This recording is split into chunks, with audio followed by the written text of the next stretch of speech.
दिलान कैसी है बारान? Pain killers लग रहे हैं उसे। दिलान कैसी है? दिलान जल्दी ठीक हो जाएगी। आप लोग यहाँ ना आते तो बेहतर होता। जल्दी से जाकर घर चलो ना दिलान, हमारे बच्चे के लिए।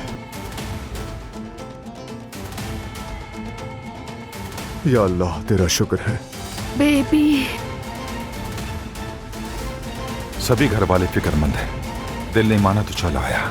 ये बताओ हमारी बहू कैसी है? एक्सीडेंट कैसे हुआ था? रोकना चाहा लेकिन ब्रेक्स ने काम नहीं किया। बस अब पुलिस रिपोर्ट आ जाए तो सब वाजे हो जाएगा। दिलान ने बारान को एक्सीडेंट का हाल बता दिया है। ड्राइवर ने ब्रेक मारा लेकिन ब्रेक नहीं लगी तो बारान को इस बात पर शक हो गया। क्राइम सीन की तफ्तीश और एक्सीडेंट की रिपोर्ट्स आ चुकी हैं बेटा।